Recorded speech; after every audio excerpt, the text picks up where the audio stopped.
The real obstacle to Trump's proposed Ukraine peace plan has been named. Russia now points the finger straight at the United Kingdom.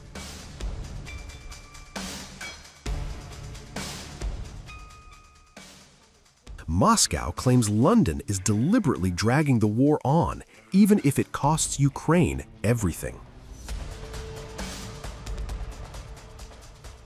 Big bombshell claim by Russia's Foreign Intelligence Service, SVR, as U.S. President Donald Trump's proposed peace plan to end the Russia-Ukraine war hits a wall. SVR said that it is the U.S.'s longtime and key ally, the United Kingdom, that doesn't want peace and is playing a sabotage role. It said the UK is undermining Trump's peace efforts by trying to convince the European Union to take control of frozen Russian assets worth more than 190 billion euros. Moscow says the goal is clear: keep the war alive, bleed Russia, and use Ukraine until the very last soldier.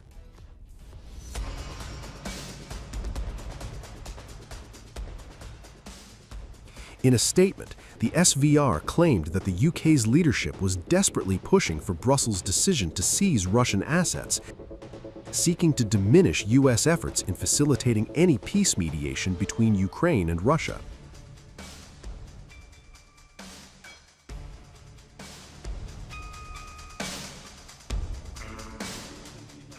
Meanwhile, the UK is preparing for a future peacekeeping force for Ukraine. UK Defence Secretary John Healey said he is directing funding to prepare UK troops to be ready to deploy when peace comes, with troops on the ground and jets in the air. Draws to a close. We are at a major moment in this war. Remember, Britain is a member of the coalition of the willing, allies of Ukraine that have pledged to guarantee any ceasefire. And today, as 2025 draws to a close, we are at a major moment in this war. The US-led push for peace is advancing. And yesterday in Berlin, there were signals of a progress in the peace talks, which is further advanced than at any time during this war. And through the coalition of the willing, we are raising our readiness levels. And I continue to direct funding to prepare our UK troops and armed forces so that we are ready to deploy when peace comes, with troops on the ground and jets in the air. At the same meeting, German Defense Minister Boris Pistorius said that a common sense of purpose between Europe, Ukraine, and the United States regarding peace negotiations and security guarantees for Ukraine was achieved. We will do everything to make sure that in times ahead, Ukraine will once more be able to celebrate Christmas in peace and in freedom. That there will be a Christmas without Ukrainian soldiers holding out in trenches or civilians running away from Russian bombs to seek safety in shelters. We stand by Ukraine.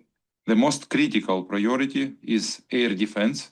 Russia continues its air terror, and we need the capabilities to protect our people, our infrastructure.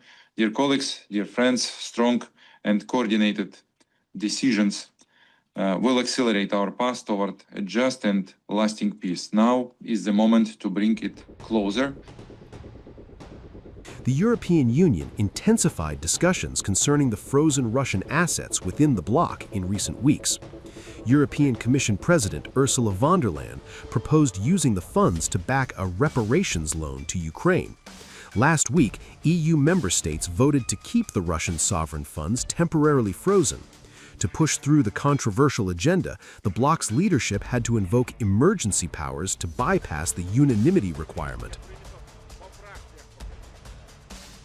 However, several member states, including Hungary, Slovakia, and Belgium, have raised objections. Czech Republic PM Andrej Babis said it can't fund the Ukraine war and the EU must find ways to fulfill its commitment. Brussels has expressed concern that it would be left in the lurch by the bloc in the face of Russian lawsuits. Russia's response is chilling. Moscow said Europe inches closer to crossing a red line. The Russian Federation has reacted sharply to the European Union's push to seize more than 190 billion euros in frozen Russian assets to bankroll Ukraine. The warning came straight from the Kremlin's foreign front line. Russian Foreign Ministry spokesperson Maria Zakharova minced no words and warned the 27-member EU bloc. She said, "Our response will not take long," according to Sputnik.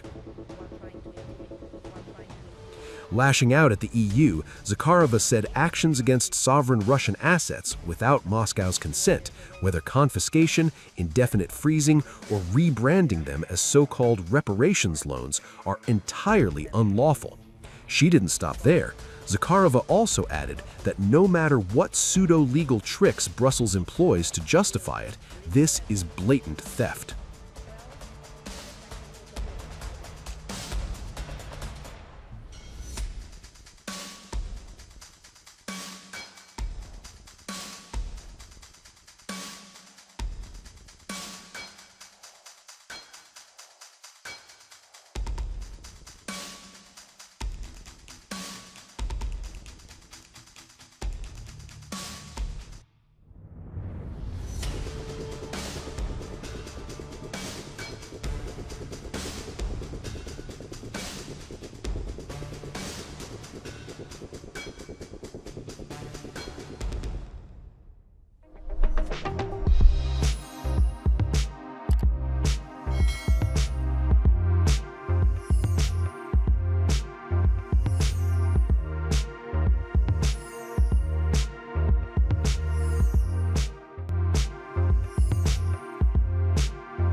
Times of India videos, your daily dose of India and the world. Global news, different views, and sharp analysis. Pressure of expectation from your fans, your supporters. That is often served as a backdrop for several Bollywood. You're not a brute majority anymore. If you individually take out Tehran. Making sense of global conflicts. Tracking the new emerging world order. Strike on Israeli military bases. A multi-pronged. To stay out of harm's way as Israel started bombing targets across.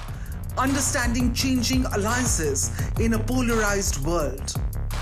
Tune into TOI videos for all this and more. Click on the bell icon to subscribe and never miss an update.